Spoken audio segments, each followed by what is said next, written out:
تیم ملی کشور ما در میدان مبارزه مثل همین کبوترها بال پر میزنند و پرواز میکنند. پرواز در جام آسیا، پرواز در مسابقه های بزرگی قهروی. ما امکانیت را داریم و حتما باید که این را استفاده بریم. دوستان گرامی، امروز تیم ملی کشور ما در جام آسیا در مرحله چهارگانه‌ای بازی میکند و ما نظر و اندیشه های مخلصان فوتبال را در مورد این بازی پرسان میشویم. فرمول 55 این موضوع را پیگیری میکند. با ما باشید. سلام علیکم. فوتبال تماشا میکنید؟ بله، کم تماشا میکنم. امروز بازی تاجیکستان است. چی نظر دارید نسبت به این بازی؟ خب از دو بازی گذشته که ما خیلی بازی نغز رو از بچه‌ها تماشا کردیم و بازی بسیار خوب بود. فکر میکنم امروز نیز با دسته یاردانیا بسیار یک بازی خوب نشون میدن و میتوانم با مرحله نیم نهایی راه یابند. به نظر شما از میان فوتبال بازان ما کی میتونه گل زده؟ خب چون هر وقت فکر میکنم امروز علیشیر جلیلوف حتما که میتواند گل زند.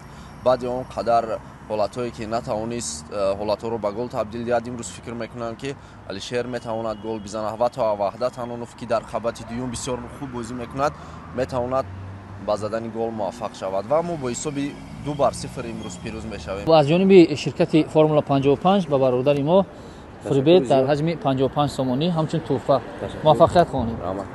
میگن که جوانان به ورزش اون قدر زیاد توجه ندارن، ولی یک جوان رو دیدیم که در اونجا با تلفن بازی دارد و از اون میپرسیم.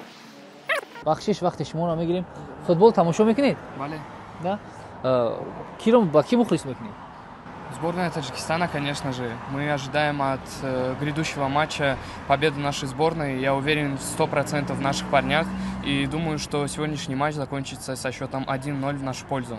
Как считаете, Алишер Джалилов будет забит или нет?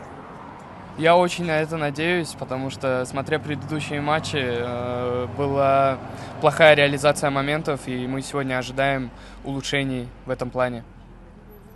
خب با میگویند که جوانان با فوتبال ذوق ندارند. ببینید چگونه شهر میدهد و واقعا هم درست قید کردن. در این بازی من بسیار امید دارم که احسان پنجشنبه گل رو به ثمر رسانم. ما یکی از مخلصان اساسی تیم ملی جمهوری تاجیکستان هستیم. اطمینان داریم که تیم ملی تاجیکستان در این بازی ظفر می‌یابد. ظفر تیم ملی تاجیکستان این ظفر ماست، موفقیت ماست، موفقیت تاجیکستان است، موفقیت کل تاجیکان دنیا است. امروز تاجیکستان بازی دارد. اندیشه شما درباره این بخوری؟ و ان شاء الله باور داریم 3-0 غلبه خواهند کرد و این یک سرفرازی خیلی خوب شد.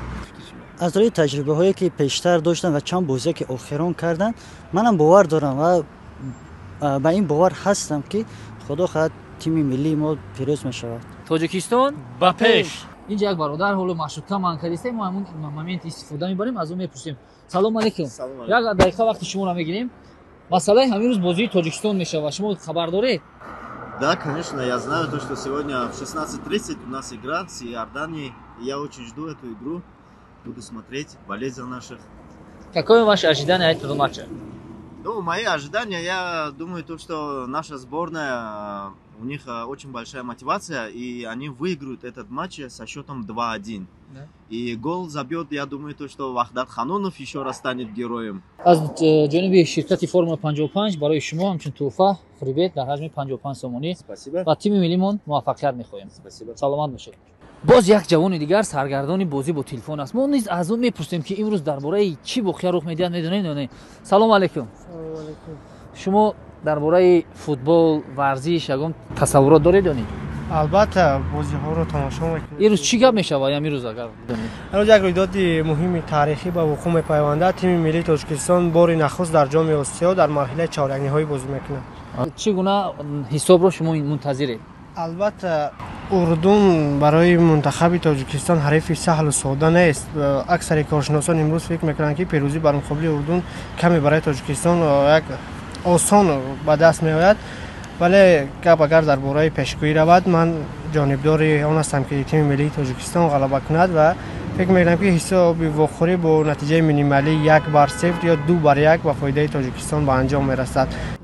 دوستان گرامی، این بود اندیشه مخلصان فوتبال تاجیک در مورد بازی منتخب‌های تاجیکستان و اردن. شما نیز بی‌طرف نباشید و حتما در زیر این ویدیو بنویسید که کی غلبه میکند. تاجیکستان با پیش.